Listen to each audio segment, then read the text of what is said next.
इब्रानियों के नाम पत्र अध्याय 7 मेल्किसेदेक का महत्व। जब इब्राहिम राजाओं को हराकर लौट रहे थे तो सालेम के राजा और सर्वोच्च ईश्वर के पुरोहित वही मेल्किसेदेक उनसे मिलने आए और उन्होंने इब्राहिम को आशीर्वाद दिया। इब्राहिम ने उन्हें सब चीज़ों का दशांश दिया। मेल्किसेदेक का अर्थ धार्मिकता का राजा।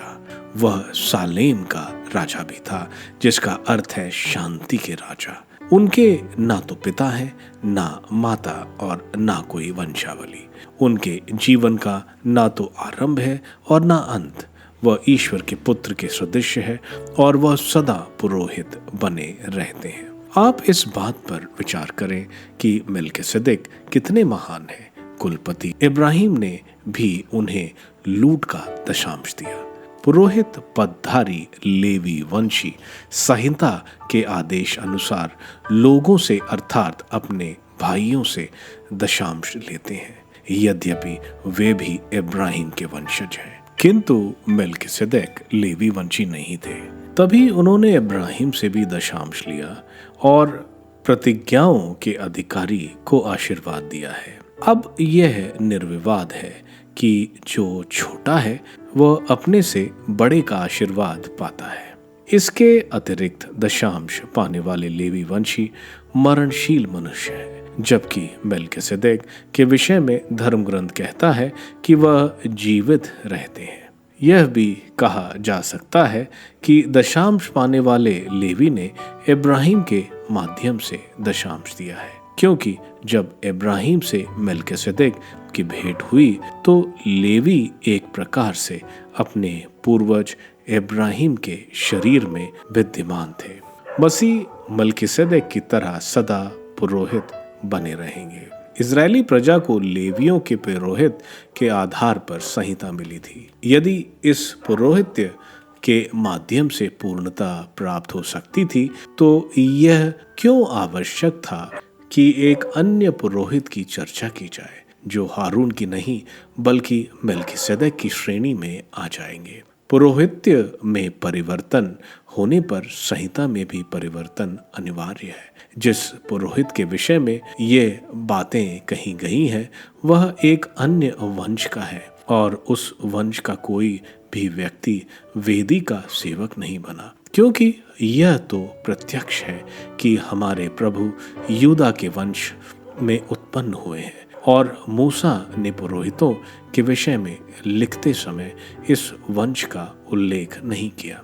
यह सब और भी स्पष्ट हो जाता है यदि हम इस पर विचार करें कि एक अन्य पुरोहित प्रकट हुआ जो मेल्किसेदेक के सदस्य है, जो वंश परंपरा पर आधारित किसी नियम के अनुसार नहीं बल्कि अविनाशी जीवन के सामर्थ्य से पुरोहित बन गया है।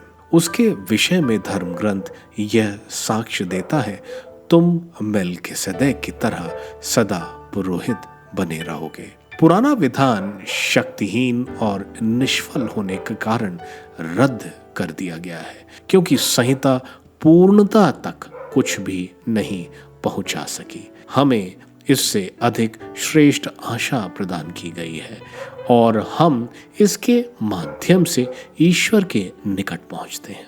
शपथ के साथ ही ईसा की नियुक्ति हुई थी, जबकि वे शपथ के बिना पुरोहित नियुक्त हुए थे, क्योंकि मसीह की नियुक्ति के समय ईश्वर ने शपथ खाई थी।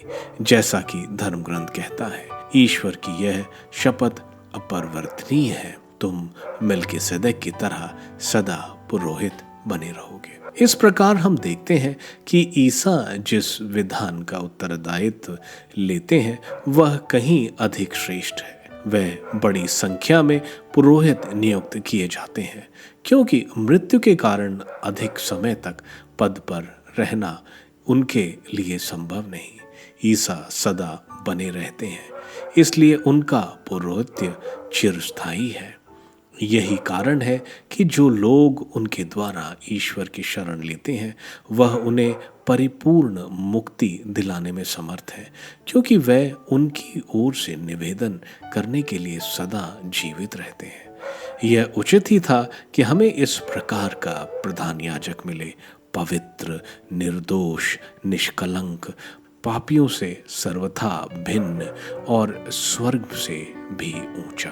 अन्य प्रधान याजक पहले अपने पापों और बाद में प्रजा के पापों के लिए प्रतिदिन बलिदान चढ़ाया करते हैं। ईसा को इसकी आवश्यकता नहीं होती, क्योंकि उन्होंने यह कार्य एक ही बार में उस समय पूरा कर लिया जब उन्होंने अपने को बलि चढ़ाया।